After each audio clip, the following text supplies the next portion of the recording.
Bismillahirrahmanirrahim. Alhamdulillahi nahmaduhu wa nasta'inuhu wa na'udzu billahi min syururi anfusina wa min sayyiati a'malina.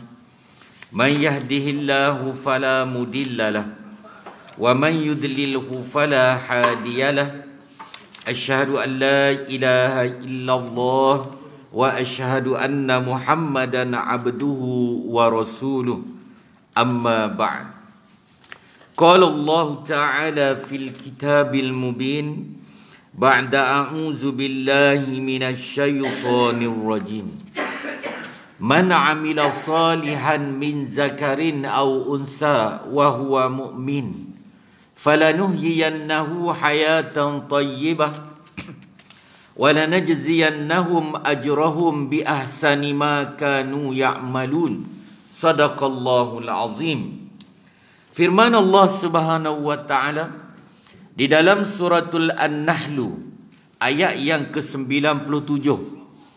Surah An-Nahl ayat 97 yang bermaksud, barang siapa yang beramal soleh baik dari lelaki maupun perempuan sedangkan ia beriman, maka sesungguhnya kami, kata Allah, akan menghidupkan dia dengan kehidupan yang baik di dunia yang sementara, apatah lagi di akhirat yang kekal abadi. Dan sesungguhnya kami akan membalas mereka dengan memberikan pahala yang lebih daripada apa yang mereka kerjakan. Assalamualaikum warahmatullahi wabarakatuh. Yang saya muliakan teman-teman muslimin muslimah, jemaah di Surau Mercu, UEM kita ini. Marilah kita bersama-sama pada hari ini 2 Ramadan, pada bulan yang penuh keberkatan, bulan yang Nabi sebut di dalam kitab Sayrus Salikin min ibadi ila rabbil alamin, perjalanan hamba Allah menuju kepada Allah yang Maha Kuasa. Setiap kali Nabi kata bila akhir saja bulan Syaban, lepas asar, Nabi akan naik mimbar. Nabi akan beri nasihat dan peringatan. Ya ma'syaran nas, wahai manusia, ma'syaral mu'minin, orang-orang beriman, iza dakhala syahru ramadana, dah bila masuk saja bulan Ramadan, futihat abwabul jannah wa futihat abwabus sama, kau Allah akan buka pintu langit dan pintu syurga. Wa ghulliqat abwabun nar, ditutup pintu neraka. Wa sufidatish syayatin, dibelenggu syaitan. Wa nada munadi, Nabi kata ada suara yang menyeru pada malam fil awwalil laitu syahrul ramadana, pada awal bulan Ramadan, malam Selasa itu, ila akhiru, sehingga akhir ni, tiap-tiap malam ada suara menyeru, wa nada munadi ya baghiyal khair halumma, siapa-siapa yang nak buat kebaikan segera ni kan, wa ya baghiyal syarra aksur, siapa yang nak buat tolong hentikan nak buat jahat. Dan panjang lagi dalam khutbah tu Nabi sebut, dan sesungguhnya siapa yang mengerjakan amalan sunat dalam bulan ini, bagaikan sama dia buat dengan amalan fardu di bulan lain. Dan jika dia buat amalan fardu, digandakan 70 kali seumpama fardu di bulan lain. Tengok hebatnya bulan Ramadan yang kita duk tunggu-tunggu. Bila kita sampai, bagaimana ketika Nabi SAW mengaminkan doa Jibril. Ini hadis sahih, hadis 907, hadis sahih Ibn Hibban kan. Antara yang Jibril doa, dia kata, ya Muhammad, man adraka ramadana falam yughfir lahu fa'ba'adahu Allah, fakultu amin. Jibril kata, ya Muhammad, siapa-siapa makmu yang berada di dalam bulan Ramadan, kita doa 3 bulan, wa balighna Ramadan, dari bulan Rejab, bila sampai tapi dia tak ada pengampunan, dia masuk bulan yang penuh dengan pengampunan, pintu langit dibuka, pintu syurga dibuka, tiba-tiba dia tak dapat pengampunan, dijauhkan daripada Allah SWT. Aku mengaminkan. Yang berdoa malaikat Jibril alaihissalam, ketua segala malaikat. Yang amin Habibullah, kekasih Allah, manusia terbaik atas muka bumi. Kan? Jadi orang kata antaranya kita ni masih awal lagi, sebelum kita masuk kitab rahsia kematian kita ni, kita masih lagi tentang ketakutan, fitnah serta azab kubur. Kan? Lima sebab, 5 faktor yang boleh menyelamatkan kita dari siksa kubur. Bulan Ramadan ini dinyatakan dalam kitab-kitab ulama sebut, bahkan siksa kubur ditangguhkan sementara bulan Ramadan ni. Sukalah penghuni-penghuni di alam barzah, kan? Baik. Dia kata apa? Antaranya bila kita sambut nisfu Sya'ban itu, nisfu Sya'ban. Satunya hadis yang sahih tentang nisfu Sya'ban ini, iaitu hadis riwayat Ibnu Hibban daripada Sayyidina Mu'az bin Jabal. Sayyidina Mu'az bin Jabal ni, tadi saya baru lepas kuliah budak-budak pertama kali. Kita pun tak nak pun dia suruh pergi juga, kan? Kuliah budak-budak sekolah rendah Islam integrasi, sekolah rendah integrasi Islam. Nah, budak darjah 1 sampai darjah 6, bukan main susah nak kuliah tadi, kan? Nah, kita pun fikir, kita pun tak apalah bagi hadiah, buat masuk duit berbuka puasa, tak, kan? Kita tanya siapa tahu apa hebat Sayyidina Mu'az bin Jabal. Angkat tangan darjah 1. Tadi ada video pun ada boleh tunjuk. Ustaz, dia pandai halal haram, Ustaz. Oh, tengok. Dia boleh jawab dah. Oh, kata hebat anak siapa ni. Ada video ni di atas kan. Ada. Ni Mu'az bin Jabal ni, dia dengar Nabi SAW sebut masa apa ni nisfu Sya'ban. Dia dengar Nabi sebut hadis sahih Ibnu Hibban, Abu Hurairah. Dia kata apa? Qala Rasulullah sallallahu alaihi wasallam, yattali'u Allahu 'ala al-khalaqihi fi lailatun nisfu min Sya'bana fayaghfir lahu li jami'in khalqihi illa li musyrikin wa musyahinin. Dia kata, Nabi sebut Allah tengok pada malam nisfu Sya'ban itu. Dalam kitab kita pun ada sebut, kan? Ketentuan Allah ni, dia kata pada malam nisfu Sya'ban, dan juga dia kata ditentukan pada Lailatul Qadar. Tengok dalam kitab kita halaman 103 kalau tuan-tuan boleh tengok.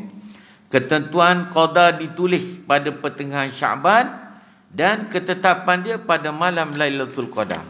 Kata Ibnu Abbas, Allah SWT menetapkan suatu keputusan pada malam pertengahan bulan Sya'ban. Kemudian keputusan tersebut diserahkan kepada yang berhak menerimanya pada malam Lailatul Qadar. Dia kata malam nisfu Sya'ban Allah tengok pada semua makhluk. Dan Allah ampunkan dosa kecuali 2. Limusyrikin, orang yang menyekutukan Allah, mengadakan tandingan dengan Allah walau Allah cipta dia. Yang kedua, wa musyahinin, orang yang tak bercakap sama-sama ni lebih pada 3 hari. Dia tak bercakap ni. Duduk dalam surah UEM ni, duduk dekat UEM-nya ni, tak bercakap. Sebabnya kecil sangat ya, kan?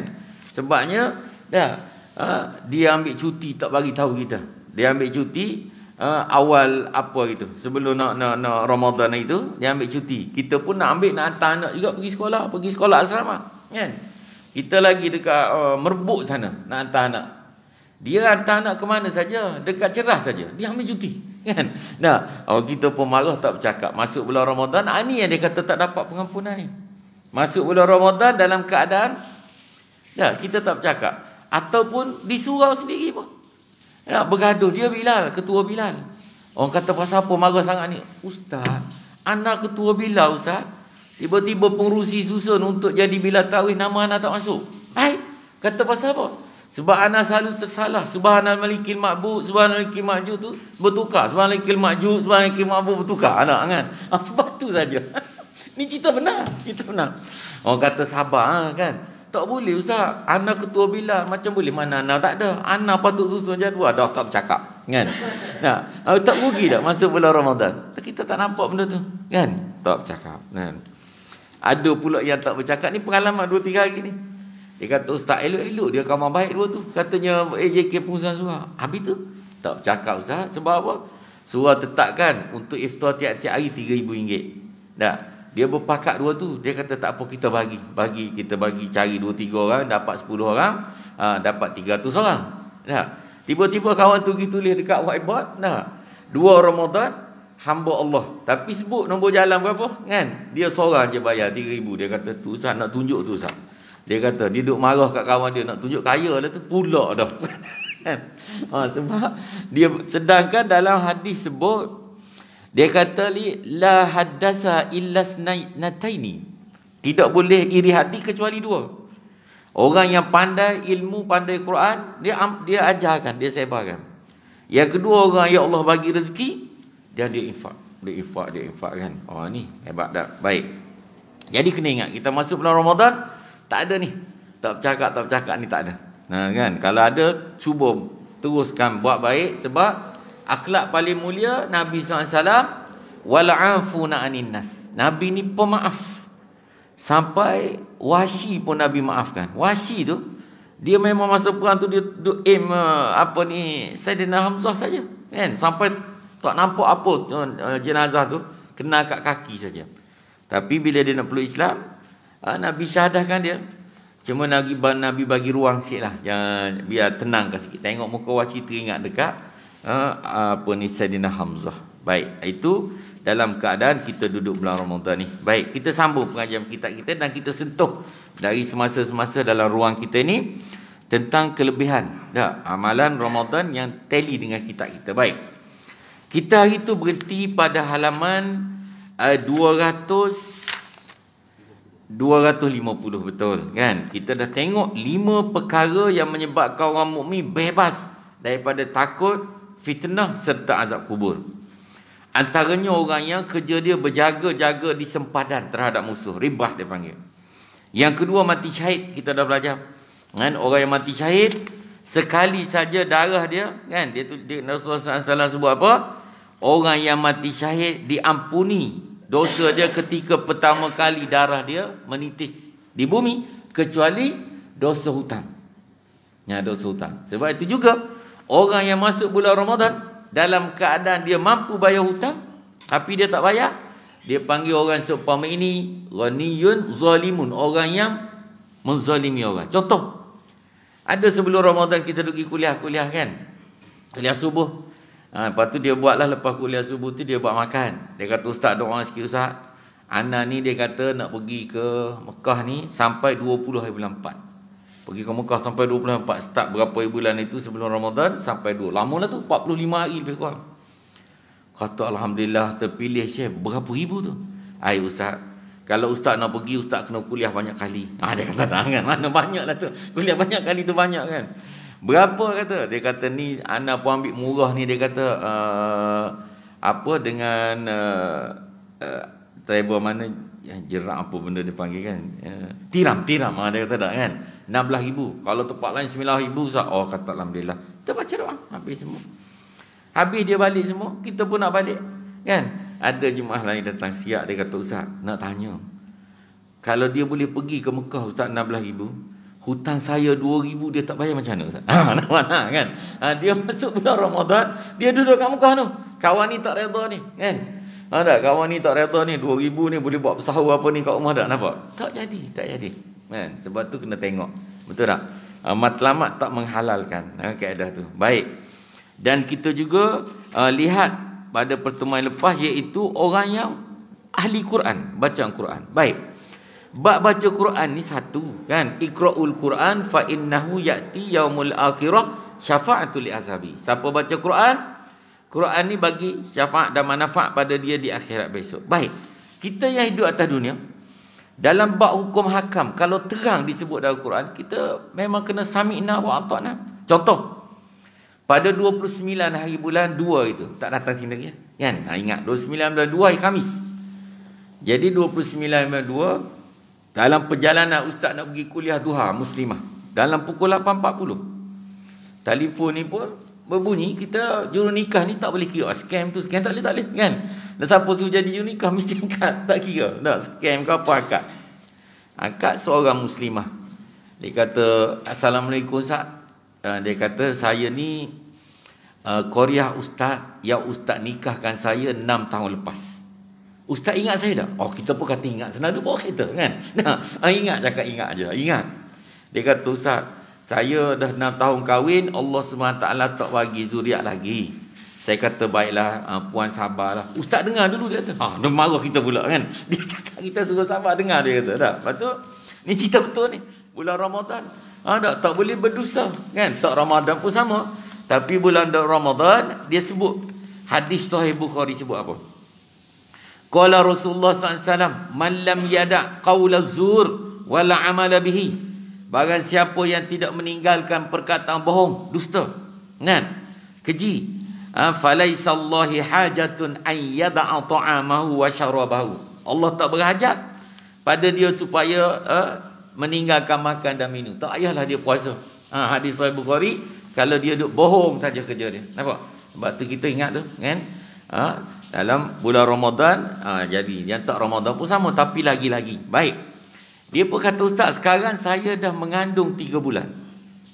Saya kata, terdengarlah tak berani nak cakap tu, dia marah tadi kan. 3 bulan dia kata. Lepas tu dia kata, saya ni duduk rumah mak mentua saya. Tak apalah dia dengar pun sebab dia tanya macam ni kan. Duduk rumah mak mentua. Bila saya mengandung 3 bulan, orang yang paling teruja, excited, mak mentua saya. Saya dengar sambil bawa kereta dia. Dia kata, dengan ke-excitedan dia tu, dengan ayat tu, ke-excitedan dia, keterujaan mak mentua dia tu, dia pun kata, tak boleh puasa. Awak jangan puasa, dia kata. Dan ni, hari ni jangan puasa sebab nak dapat zuriat pun susah, dia kata. Baby pun baru 3 bulan, tak kuat lagi rahim dan seumpamanya. Soalan saya, Ustaz, apa soalan? Kan? Boleh tak saya ikut, kerana saya duduk rumah mak mentua, saya ikut dia punya nasihat, saya pun tak puasa ataupun bagaimana hukum dia? Tak hukum.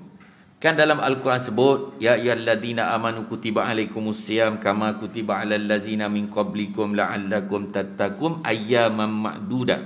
Faman kana minkum maridan aw ala safarin fa iddatun min ayyamin ukhra.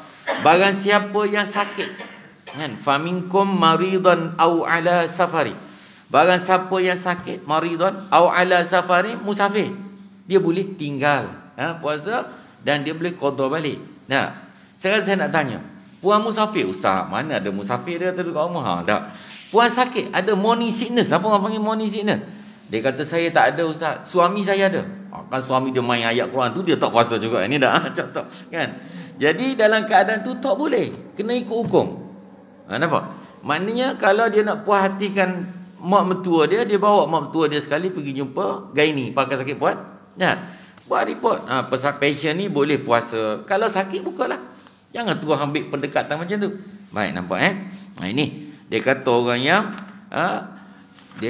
orang yang bacaan Al-Quran antaranya surah Al-Mulk kan. Baik, sehari Khamis sebelum Ramadan itu, tak apa, kita tidak ada rakaman.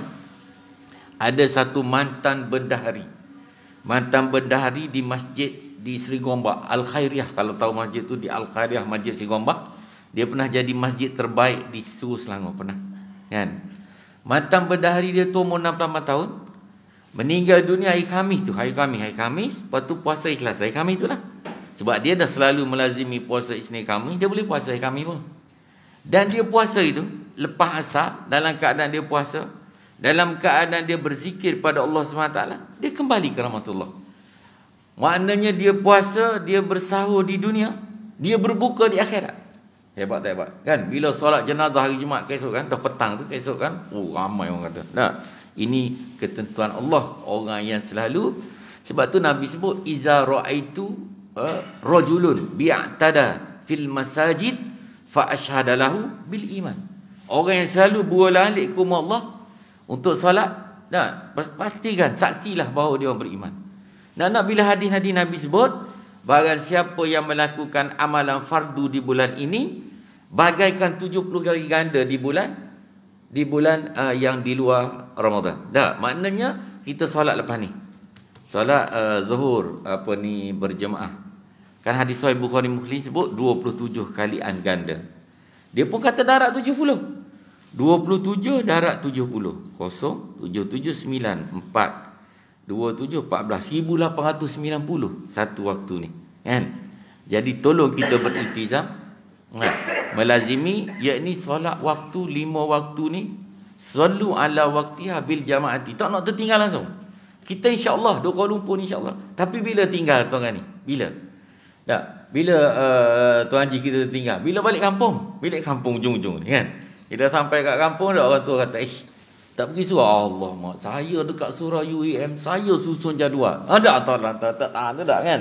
Itu masalah kita. Yang ujung tu rugi, sedangkan masih duduk dalam keadaan gandaan pahala. Nampak? Sebab itu tolong kita, yang senang-senang kita jangan lepaskan. Sebab kita dah belajar ni kan, dia akan memberatkan timbangan amal baik kita di akhirat besok.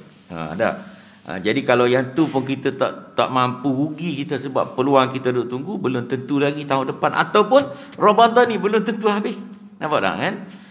Sebab itulah umur umat Nabi Muhammad SAW, walaupun umur dia tak panjang, amuri ummati ma baina sittin ila sab'in, in between 60 years, not more than 70 years, tak ramai, tapi gandaan-gandaan yang dijanjikan oleh Allah SWT.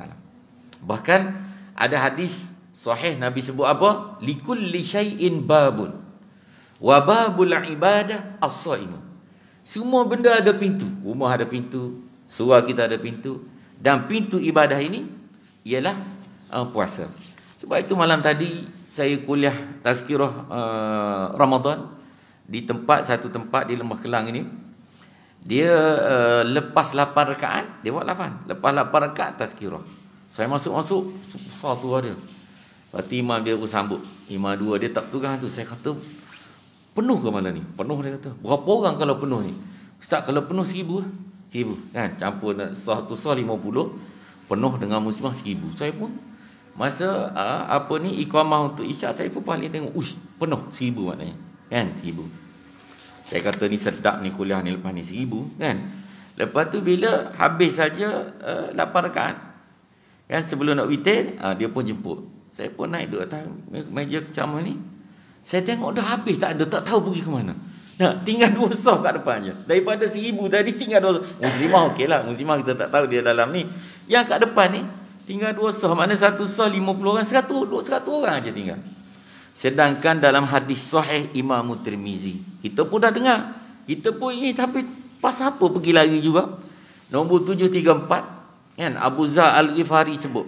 Hadis sahih daripada Imam Tirmizi, qala Rasulullah sallallahu alaihi wasallam, innahu man qama ma'al imam, siapa-siapa solat tarawih bersama dengan imam, hatta yansarifa, sehingga imam selesai. Dia tunggu witir sama selesai dengan tu imam.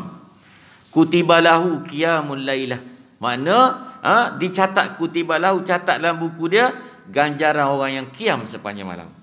Tak pas apa yang gila hari tu dah kan. Dia tingkat 2 tingkat dah tu. Tapi bila habis tu dia kata, Ustaz, ada minum sikit mori. Kita turun ramai pula kat bawah tu. Agaknya duduk kat bawah tu tadi. Turun duduk kat bawah tu. Allah. Apa baiknya daripada duduk kat bawah tu, dia dengar tazkirah, dia naik balik untuk ni witir. Tak apa kan. Tu senyum-senyum dia dah. Yang tak tahan senyum pun umur lebih 60-an ke atas. Ustaz, minta maaf Ustaz, kami kerjakan dahulu dia. Tak apalah kan. Tapi masalah rugi kita. Kita orang yang mengaji, jangan buat macam tu, rugi. Kan? Boleh jelas Baik, dia kata apa?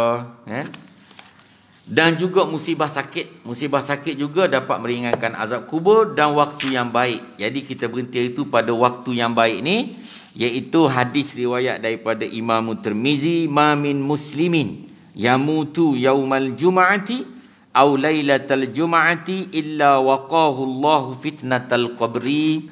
Seorang muslim yang meninggal dunia pada hari Jumaat atau malam Jumaat akan dijauhkan daripada fitnah kubur. Tu disebutkan. Baik, kita sambung Dia kata hadis tersebut juga dalam kita berhenti itu perenggan yang akhir tuan ni. Hadis tersebut hanya daripada kata-kata Jabir dan juga Muhammad, diriwayatkan secara sendiri oleh Umar bin Musa Al-Wajhi, penduduk Madinah dengan kelayakan yang sedikit lemah. Dia hadis gharib ni seorang lah yang rawikan, dan daripada Muhammad bin Jabir. Dia kata apa? Menurut pandanganku terdapat hadis yang menunjukkan bahawa yang akan meniup trompet bukan malaikat Israfil. Hadis tersebut diriwayatkan oleh Abu Nu'ain Al-Hafiz. Dia kata apa? Daripada Abdullah bin Haris, dia berkata, aku sedang berada dekat dengan Sayyidatina Aisyah dan Ka'ab al-Akhbar. Ka'ab al-Akhbar ni dulu pendeta Yahudi kan. Lalu dia jadi ahli kitab. Dia dulu dia test Nabi. Nabi pernah berhutang dengan dia, dia test Nabi. Dia pergi minta sebelum diudik. Dia buat root, dia buat cara minta tu. Sayyidina Umar kata, ya Rasulullah, kalau benarkan saya, nescaya saya pancung leher dia. Sayyidina Umar dia mudah macam tu je kan. Nabi kata, biarkan ya Umar, aku ada urusan dengan dia. Lalu Nabi suruh ganti 2 kali ganda daripada satu hutang dia. Satu lagi sebab Umar dah menakutkan dia. Tengok dia punya, Nabi punya akhlak. Wa innaka la'ala khuluqun azim kan. Baik, dia kata apa? Maka Aisyah berkata, wahai Ka'ab, beritahulah kepadaku mengenai malaikat Israfil. Ka'ab menjawab, kamu ya Aisyah, Ummahul Mukminin pasti telah mengetahuinya. Aisyah berkata, memang aku mengetahuinya, tapi aku mahu mengetahui apa yang kamu ketahui tentang malaikat Israfil. Tanya Ka'ab pula, halaman 251. Lalu Ka'ab berkata, malaikat Israfil mempunyai 4 buah sayap. 2 terbentang di udara, 1 dipakainya, 1 lagi berada di atas bahunya. Aras terletak atas bahunya, pena terletak di telinganya. Apabila wahyu akan turun, dicatat terlebih dahulu dengan pena itu, kemudian semua malaikat mempelajarinya. Ini dia cerita tentang tiupan sangkakala ni kan. Baik, sebab itulah dia kata apa, kalau kita ke depan sikit lagi kan, dia kata ada bab tentang fadilat la ilaha illallah. Sebab itu kata ulama, antara perkara yang mudah yang perlu kita lazimi, kathirun, perbanyakkan pada bulan Ramadan ini untuk awam-awam seumpama yang berbicara, yang lebih istiqamah di ruang solat surau Mercu UM ni. Dia kata melazimi kalimah la ilaha illallah kan, melazimi kalimah la ilaha illallah. Sebab dalam kitab kita nanti bila kita akan belajar nanti ke depan, bila ditanya, dia kata apa? Apakah kebaikan kalimah la ilaha illallah? Lalu Nabi SAW sebut kan, selain daripada memberatkan mizan, dia adalah yang terbaik. Man akhirul kalam la ilaha illallah dakhalul jannah. Baik, diceritakan dari satu hadis daripada riwayat Anas bin Malik radhiyallahu anhu. Ketika turun wahyu kepada Nabi SAW, Jibril bawa wahyu tentang surah Ibrahim ayat 48 kan. Yauma tubdalul ardu ghairal ard was samawati wa bazarullahil wahidil qahhar. Ini dalam kitab saya ambil tafsir ni, dia kata pada hari ketika bumi diganti dengan bumi yang lain, dan demikian pula langit dengan langit yang lain, maka semua manusia berkumpul. Nabi pun tanya, ya Jibril, terangkan kepadaku bagaimana keadaan manusia di padang mahsyar nanti. Sebab ni kita nak belajar kejap lagi, halaman 255, iaitu hari dibangkitkan. Lalu Jibril sebut, dia kata, ya Muhammad, pada hari itu semua akan dikumpulkan di atas suatu bumi putih yang baru, yang tak pernah ada dosa kat atas tu, tak pernah buat dosa. Dan seseorang tidak kenal seorang lain. Tak kenal, ada, tak kenal. Maka Jibril sambung lagi bila Nabi tanya, dan ketika itu Jahannam, neraka Jahannam mengeluarkan suara dia, mengaum. Ada kitab Durratun Nasihin.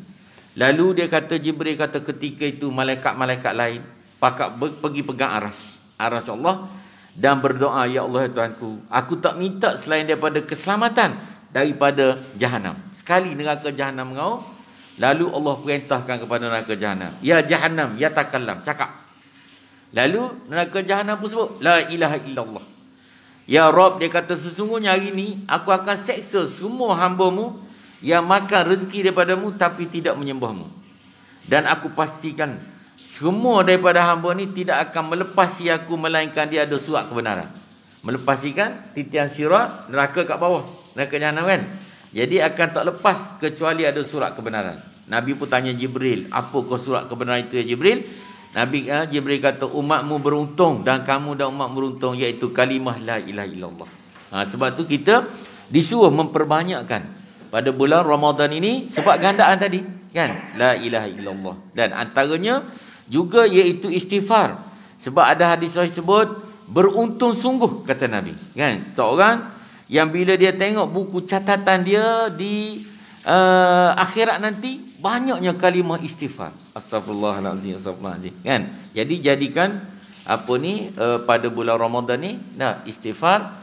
Dan dia sebut lagi, dia kata lazimilah selalu doa, Allahumma inna nas'aluka ridhaka wal jannah.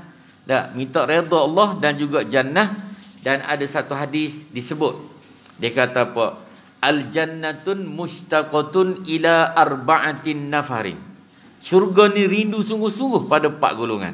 Tengok, 4 golongan ni semua duduk dalam yang bulan Ramadan disebut. Pertama, dia kata yang pertama talil Quran.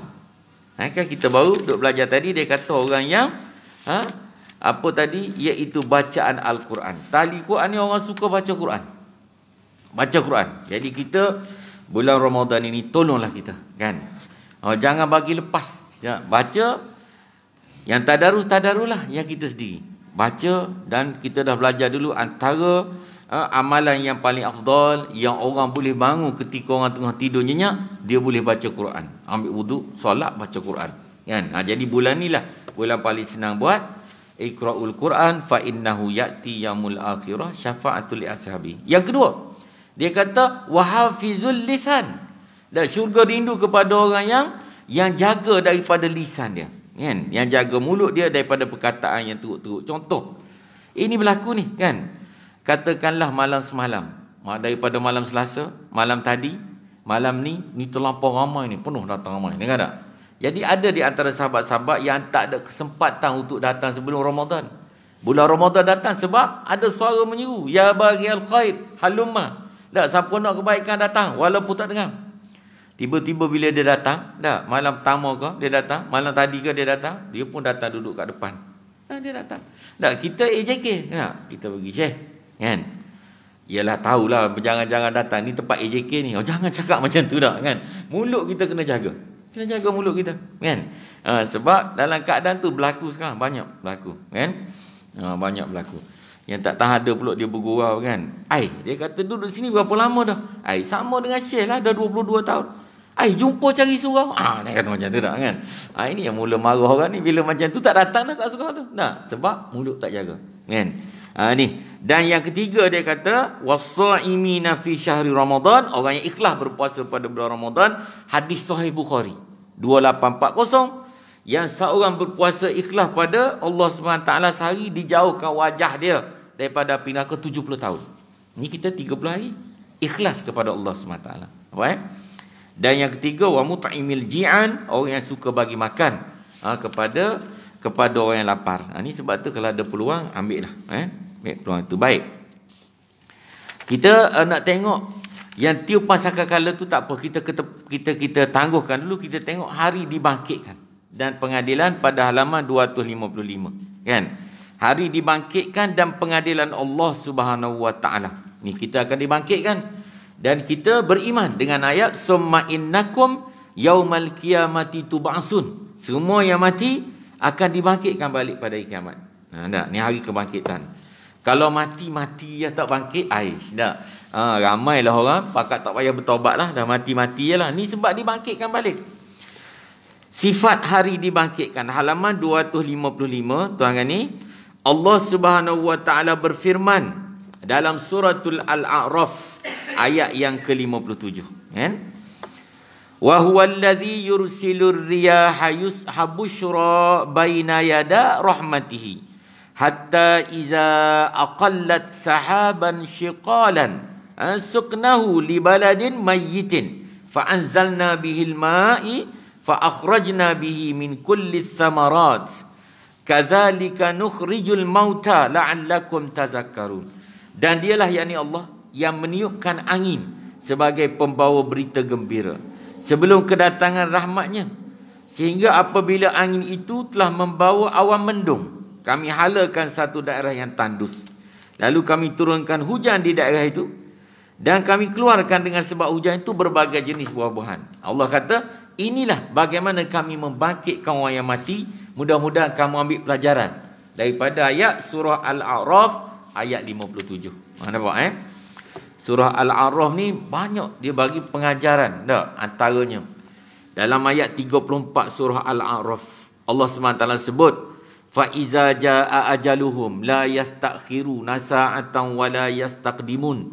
Bila tiba saat kematian, Allah tak lewat dan Allah tak percepatkan.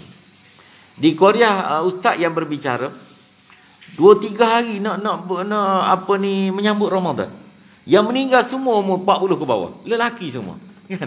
Oh, yang last kali kita berpuasa 12 kan hari Isnin.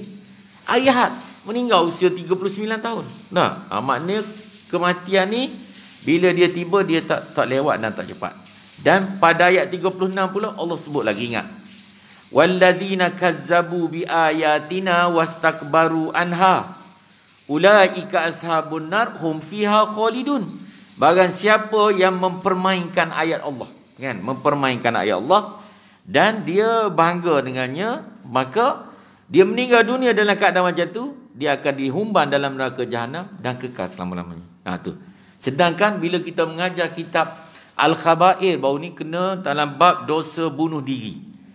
Dosa nombor 24, ada muslimah tanya, ustaz, yang bunuh diri ni dia kekal ke dalam neraka? Walaupun Nabi sebut huwa ahlun nar, orang yang bunuh diri ni ahli neraka. Tapi kalau dia meninggal dunia dalam keadaan kalimah thayyibah tu dia ada, dia duduk lama dalam neraka, tapi dengan rahmat Allah SWT pasti suatu hari Allah akan masukkan juga dia ke dalam syurga Allah. Cuma ada dia punya indication, dia ada dekat dahi dia penghuni syurga yang miskin. Penghuni syurga tapi miskin. Tu kan. Baik. Dia kata apa? Beberapa tanda hari dibangkitkan. Abu Daud At-Tayalisi dan Imam Al-Baihaqi, dia kata, serta periwayat lain berkata, aku bertanya kepada Rasulullah SAW, bagaimana Allah SWT mengembalikan penciptaan makhluknya? Apakah ada tanda-tanda yang terdapat pada makhluknya? Ditanya. Lalu Rasulullah SAW menjawab, pernahkah kamu melalui sebuah lembah yang tanahnya gersan dan tandus? Lalu kamu melaluinya buat kedua kali, dan ternyata tanah itu telah subur dan menumbuhkan tanaman hijau. Lalu jawab orang bertanya, pernah ya Rasulullah. Lalu Rasulullah SAW bersabda, itulah tanda-tanda pada makhluk yang diperlihatkan oleh Allah Subhanahu Wa Taala. Jadi bangkit balik ni biasa pada Allah Subhanahu Wa Taala. Kami tegaskan bahawa hadis tersebut sahih. Hadis itu sahih kerana sesuai dengan nas Al-Quranul Karim. Nampak kan? Kita duk sungguh buat amal pada bulan Ramadan ini dengan keberadaan kita wa balighna Ramadan ini, iaitu sebab apa? Sebab kita nak kepada gandaan pahala yang memberatkan timbangan amal kita, belah kebaikan, dan juga kita akan dimasukkan ke syurga Allah dengan rahmat Allah. Baik, kita masuk waktu, kita berhentilah tak? Kita mula tadi 1:45 12:45 ni kan. Tak? Boleh ke nak sambung sampai 12? Tak? Apa tu? Sebab boleh kita berhentilah kan? Takut lama sangat nanti orang kata, lama pula kuliah bulan Ramadan ni tak kan? Baik. Dia kata apa? Sebab itulah ketika disebut nanti ke depan, bila kita melihat kepada ba'd di mizan, kan? Bagaimana disebut? Dia kata apa dalam ba'd di mizan, nanti kita akan belajar. Dia kata dibawa amal seseorang, lalu diletakkan di piringan timbangannya pada hari kiamat. Namun dia ringan. Lalu dibawa sesuatu yang menyerupai awan yang diletakkan pada timbangannya, sehingga timbangan itu menjadi berat. Lalu dikatakan kepadanya, tahukah kamu apa tu yang memberatkan timbangan tu? Jawab dia tidak. Dia dah panik dah masa tu. Lalu dikatakan kepadanya, itu adalah keutamaan ilmu yang kamu bila orang tanya, kamu tahu dan kamu ajar. Dan dia manfaatkan ilmu itu kepada manusia atau serupa dengan itu. Contoh, saya baru kuliah budak-budak sana, budak-budak tahfiz integrasi ni. Dan antara dia kata amalan yang menghidupkan bulan Ramadan, saya kata solat mesti yang mula-mula, dan solat-solat sunat antara yang disebut oleh Sayyidina Abu Hurairah. Dia kata Nabi SAW nasihatkan kepada dia, ausini ya Rasulullah SAW, nasihat pada dia 3 perkara, iaitu solat sunat duha. Jadi bulan Ramadan, menghidupkan Ramadan, jangan tinggal solat sunat duha. Saya tanya budak-budak tu, solat sunat duha ni berapa maksimum? Saya tanya tadi. Yang darjah 1 akak kan? 8 ustaz. Dia kata 8 kata dia kan. Jadi saya kata maksimum boleh 12 kan, tapi yang selalu paling kurang yang afdal buat 8. Tak, kita ni 2 yang selalu buat kan, 2 pun tak apalah janji buat. Tak, yang tak buat langsung rugi. Jadi kita pun ajar kat dia 8 tu yang Nabi buat ketika mana kan. Yang jadi sebagai dalil tu iaitu ketika Nabi SAW dalam peristiwa Fathul Makkah kan. Anna Rasulullah sallallahu alaihi wasallam yaumal fathi salla, dia kata salla subhatad duha samani raka'atin yusallimu min kullu raka'ataini. Sesungguhnya Rasulullah SAW dia melaksanakan solat sunat duha ketika pembukaan kota Mekah 8 rakaat. Dan setiap 2 rakaat ada salam. Tu kan. Kita ajar ilmu macam tu dan dia orang pun jelas, maka dia akan jadi sebagai suatu yang apa dia kata, yang memberatkan timbangan amal nanti di akhirat. Nah, dia sebut lagi. Dia kata diriwayatkan oleh Imam Tirmizi daripada Sayyidatina Aisyah radhiyallahu anha bahawa seorang lelaki dia duduk depan Nabi. Lalu dia kata, apa ya Rasulullah, aku ada hamba, tapi hamba tu bohong dekat aku. Hamba tu khianat aku. Dia buat jahat padaku. Lalu aku maki dan pukul dia. Bagaimana kedudukan aku di akhirat terhadap hamba tu? Rasulullah SAW menjawab, bergantung kepada pengkhianatan mereka. Adakah kejahatan mereka dan kedustaan mereka kepadamu, ataupun hukumanmu lebih daripada apa dia lakukan? Kalau lebih, kamu akan diminta balasan di akhirat. Laki itu menjauhkan diri sambil menangis dan menjerit. Rasulullah bersabda, adakah kamu tak baca firman Allah dalam surah Al-Anbiya ayat 47? Wawudi'ul mizan, wawudi'ul mawazin. Kami akan tetapkan kan, wa nadha'ul mawazin nalqista liyaumil qiyamah. Kami akan tegakkan mizan di hari kiamat, fala tuzlamu nafsun syai'ah. Tak ada sesiapa dizalimi. Lelaki itu berkata, demi Allah ya Rasulullah, aku bersaksi di hadapan kamu, aku jadikan mereka merdeka sebab aku takut di akhirat besok. Nampak kan? Itu akhlak dia sahabat-sahabat dahulu. Sebab tu dia kata yang boleh memberatkan mizan. Jadi kita pada bulan Ramadan ni ambil kesempatan lah kan? Baik, dia kata apa? Diriwayatkan daripada Lakith bin Amir, Rasulullah sallallahu alaihi wasallam bersabda, kemudian Allah Subhanahu taala memerintahkan langit agar menurunkan hujan dari bawah arasy. Hadis tadi hadis sahih yang kata Allah tak berhajat kepada orang yang menahan diri daripada makan dan minum sedangkan dia berdusta. Tu hadis sahih Bukhari. Jadi kita jangan duk berdusta kan. Nah, hatta kita berdusta balik ni nak, kita beli dulu kuih kat mana bazar Ramadan. Orang tanya, bazar Ramadan mana ni bang? Kita kalau kita nak tipu, ada lah macam tu saja ada kan. Tak payah kita kata ni beli kat sana, sebenarnya dah menipu kat situ pun dikira berdusta kan. Bulan Ramadan dah sebagai satu latihan untuk keadaan seperti itu. Dia kata apa? Kemudian Allah memerintahkan langit agar menurunkan hujan dari bawah arasy. Demi Tuhanmu, tiada sesuatu pun yang pernah hidup di dunia ini, kemudian dia mati terbunuh atau mati dengan sepatutnya, kemudian dia dikebumikan, melainkan kuburnya akan terbelah. Dan yang pertama sekali diciptakan kembali oleh Allah Subhanahu taala adalah kepala mereka. Semua yang mati akan dibangkitkan menurut keadaannya ketika dia mati. Ni meninggal dunia akan dibangkitkan dalam keadaan ketika dia mati macam mana. Macam yang saya sebut tadi, mantan bendahari masjid tadi meninggal dalam keadaan dia berpuasa dan belum sempat berbuka lagi, maka akan dibangkit dalam keadaan tu. Itu yang kita nak tengok. Ataupun kita lihat dalam kaedah-kaedah yang diceritakan betul, bagaimana bondanya Allah yarham pada Datuk Dr. Harudin. Dia meninggal dunia ketika sujud, sujud solat subuh. Tengoklah 4 anak tahfiz kan. Ketika sujud dan kembali ke rahmatullah, maka dibangkit pula dalam keadaan tu. Nampak tak? Ada dulu pernah berlaku tahun bila ada seorang imam muda meninggal dunia ketika berkhutbah, duduk atas mimbar tu. Ittaqullah, dia sebut ittaqullah usikum wa iyaya bitaqullah. Jatuh duduk atas kursi kat mimbar. Ada berlaku tahun bila kan? Dan orang pergi ke bumi, bau wangi dekat kubur dia. Memang disebut dalam kitab kita. Orang-orang yang beriman pada Allah SWT. Lalu orang tanya tu imam tua, yang meninggal tu imam muda. Dia kata ni kena tanya rumah dia lah, bab-bab macam ni kita pun tak tahu kan. Tanya isteri dia, kata sebab dah tanya, maka nak jawablah bahawa arwah ni solat malam ni seolah-olah dah solat macam solat fardu kat dia. Dah solat malam. Kita solat malam bulan Ramadan lah. Tak apalah korang buat juga tak kan? Baik. Jabir bin Abdullah radhiyallahu anhu berkata, Nabi sallallahu alaihi wasallam bersabda, hadis sahih Muslim.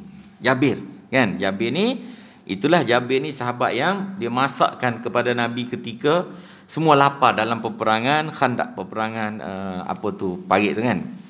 Dia kata apa? Nabi SAW bersabda, yub'asu kullu abdin ala ma ta'alaihi. Setiap orang akan dibangkitkan menurut keadaannya ketika mati. Sebab tu kita selalu berdoa, Allahumma khtim lana bihusnil khatimah wala taqtim ajalana bisu'il khatimah. Meninggal dalam keadaan yang menggembirakan. Dah. Abdullah bin Umar radhiyallahu anhuma sahibut ta'asi, sahabat yang paling taat kepada Nabi SAW, yang paling taat dengan sunnah Nabi.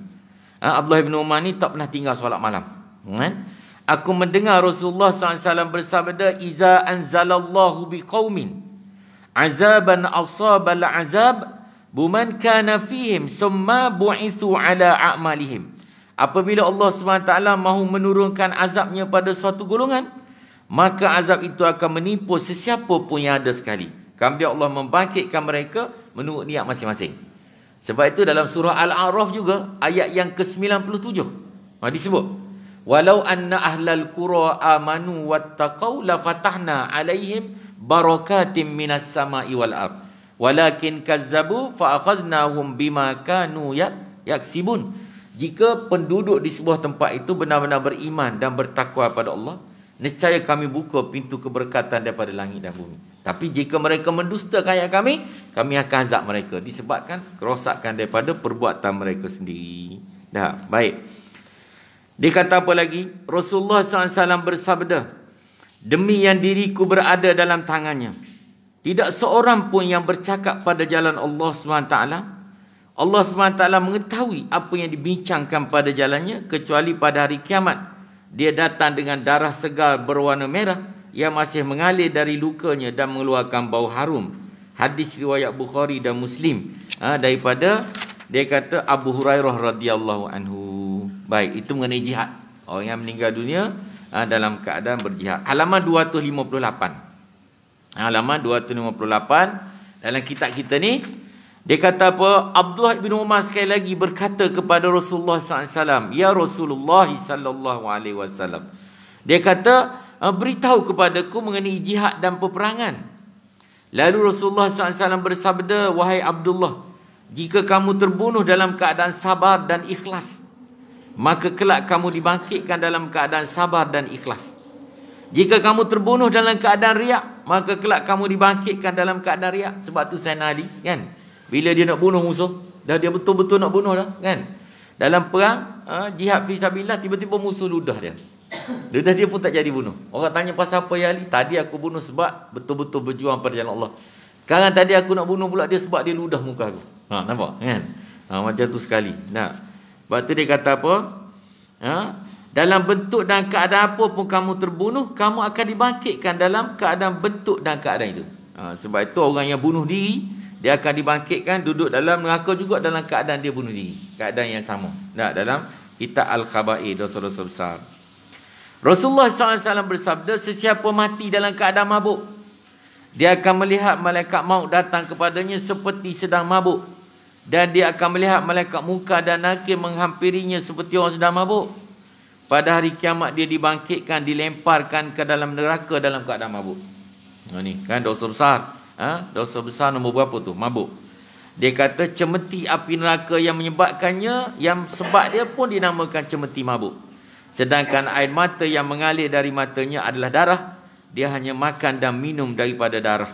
Hadis daripada Anas bin Malik radhiyallahu anhu. Ini nak tunjuk antara hadis-hadis yang disebutkan bagaimana kita dibangkitkan. Kan? Kita dibangkitkan mengikut keadaan kita meninggal dunia. Ini disebut lagi hadis Muslim. Tengok seorang lelaki yang sedang berihram dengan Rasulullah SAW. Tiba-tiba dia jatuh daripada untanya lalu mati. Mati tengah duduk ihram. Rasulullah SAW kemudian bersabda, mandikan dia dengan air dan daun bidara. Kemudian kafankan dengan bajunya. Jangan diletakkan wangian dan jangan ditutup kepalanya, kerana dia akan dibangkitkan pada hari kiamat dalam membaca talbiyah, kan, mulabbiyan. Dia kata apa? Bacaan labbaik Allahumma labbaik, kerana ketika menunaikan haji dan umrah. Sebab tu saya dalam kuliah sebelum Ramadan itu, kan, petangnya ada kematian. Dah. Lalu orang tanya, ustaz, saya tadi pergi mengikuti perkebumian. Dia kata, dah saya tengok tali ikat jenazah tu, kain kafan tu kan, kain ikat tu. Dah. Dia kata, saya nak tanya ustaz, sepatut letak kat mana? Letak kat luar ke? Letak kat dalam dalam liang lahat sekali. Kan? Wah, kita nak jawab itu sebab dia tanya bab tu kan. Dan memang sebenarnya dikira daripada cebisan kain kafan masuk kat dalam sekali. Kan? Boleh kena masuk kat dalam sekali. Nah. Dalam riwayat lain, dalam keadaan merendahkan diri kepada Allah SWT, mulabbidan. Hadis riwayat Imam Bukhari dan juga daripada Ibnu Abbas. Baik, Rasulullah SAW bersabda tentang orang yang dibangkitkan ni. Dia kata apa? Innal mu'azzanin nawal mulabbin nayakhrujuna yaumal qiyamah min kuburihim yu'azzanul mu'azzanun wa yulabbi mulabbi. Orang yang sedang azan dan orang yang sedang membaca talbiyah akan keluar dari kuburnya dalam keadaan azan dan membaca talbiyah. Ni, kan? Bahkan ada dalam kitab Al-Jauhal Mawhub wa Munabbihatil Qulub, seorang yang azan jadi muazzin ni 12 tahun ikhlas pada Allah SWT. 12 tahun. Dia jadi muazzin 12 tahun ikhlas pada Allah SWT. Dia meninggal dalam keadaan tu, dia kata dengan rahmat Allah SWT, insya-Allah kan dia akan mendapat balasan syurga Allah SWT. Orang yang azan ni selagi dengar suara dia dan menyebabkan orang datang untuk menunaikan kefarduan solat, dapatlah pahala kat dia. Pas sekarang dengan mikrofonnya dah banyak. Tapi yang kita hairannya, di luar bulan Ramadan dah begitu banyak mikrofon pun tak sedar juga. Itu yang kita ni. Dia kata fadilat la ilaha illallah semasa dibangkitkan. Sebab itu la ilaha illallah dalam surah Al-Fusilat ayat 30 Allah terangkan. Antaranya qala Allah Taala, innal ladzina qalu rabbuna Allah summa istaqamu. Siapa-siapa yang kata tiada Tuhan yang disembah melainkan Allah dan dia kekal berpegang tu sehingga kembali ke rahmatullah, tatanazzalu alaihimul malaikatu alla takhafu wa la tahzanu wa abshiru bil jannati allati kuntum tu'adun. Bila dia meninggal dunia, nak meninggal, ada dua malaikat datang menenangkan dia. Dan bila di dalam kubur, ketika datang malaikat munkar nakir untuk soal tentang azab kubur pun sekali lagi. Bila dibangkitkan, ini sekali lagi. Dia sebut. Dia kata apa? Daripada Ibnu Abbas radhiyallahu anhuma bahawa Rasulullah SAW bersabda, malaikat Jibril alaihissalam menyampaikan kepadaku bahawa kalimah la ilaha illallah akan menemani orang Islam ketika mati dia, ketika di dalam kuburnya dan ketika akan keluar dari kuburnya. Ayat tadi surah Al-Fusilat ayat 30 kan. Wahai Muhammad, seandainya kamu melihat ketika mereka keluar dari kuburnya, maka mereka menggerakkan kepalanya sambil mengucapkan la ilaha illallah walhamdulillah. Ni orang yang meninggal dunia dalam keadaan akhirul kalam la ilaha illallah, wajah mereka putih bercahaya. Adapun orang kafir, mereka menyeru, alangkah ruginya aku, mengapa aku dahulu lalai mendekatkan diri pada Allah SWT. Muka mereka hitam kelam. Dah disebut. Sebab itu kita lazimilah dalam bulan Ramadan kita ni, antara yang disebut tadi 4 perkara yang perlu dilazimi: beristighfar, la ilaha illallah, memperbanyakkan, dan juga minta redha Allah. Allahumma inna nas'aluka ridhaka wal jannah, dan juga syurga Allah. Dia kata telah memberitahu olehku daripada Yazid bin Aslam, daripada Ibnu Umar, bahawa Rasulullah SAW bersabda, tidak ada kesedihan bagi orang yang berpegang teguh dengan la ilaha illallah. Kan? Sebab tu kena selalu lazimi, baik ketika mati, ketika dalam kubur, maupun ketika mereka dibangkitkan. Seakan-akan aku bagi orang yang berpegang teguh dengan la ilaha illallah menjadi orang yang membersihkan debu dari kepalanya. Lalu mereka mengucapkan segala puji bagi Allah yang telah membuang seluruh kesedihan daripada kami. Jadi kita berhenti kat situ dulu kan. Kita akan sambung nasib wanita yang meratapi mayat semasa dibangkitkan. Tak boleh kan? Sebab tu dia marah. Tak boleh kalau orang alim dia marah bila ada. Sebab wanita ni selalu dia akan merengek, merintih. dan seumpamanya dah. Yang sedih boleh, tak ada masalah. Tetapi meratapi mayat akan keluar dari kubur dalam keadaan seperti kusut, seperti hingus, pakaian jubah daripada api. Yang ini kita akan sambung pada pertemuan akan datang, insya-Allah. Baik, sekadar itu saja. Mudah-mudahan kita sama-sama istiqamah dalam apa yang kita selitkan tadi tentang keberadaan kita dalam bulan Ramadan ini, yang disebut sebagai memberikan pahala yang lebih daripada apa yang kita kerjakan, sebagaimana ayat yang disebut dalam mukadimah tadi. Mudah-mudahan kita sama-sama diselamatkan dalam bulan Ramadan dengan penuh keyakinan dan juga istiqamah dalam melaksanakan ibadah. Sekadar itu saja. Wabillahi taufiq wal hidayah. Wassalamualaikum warahmatullahi wabarakatuh. أعوذ بالله من الشيطان الرجيم بسم الله الرحمن الرحيم اللهم افتح علينا فتوح العارفين وارزقنا فهم النبيين اللهم جملنا بالعافية والسلامة khususan keseluruhan jemaah surau mercu UEM wa haqiqna bittaqwa wal istiqamah wa a'idna min mujibatin nadamah fil hal wal ma'al innaka sami'ud du'a Allahumma ja'al jam'ana hadza jam'al marhuma wa tafarruqana min ba'dihi tafarruqan ma'suma da'wahum fiha subhanakallahumma tahiyyatuhum fiha salam wa akhiru da'wahum anil hamdulillahi rabbil alamin taqabbalallahu minkum.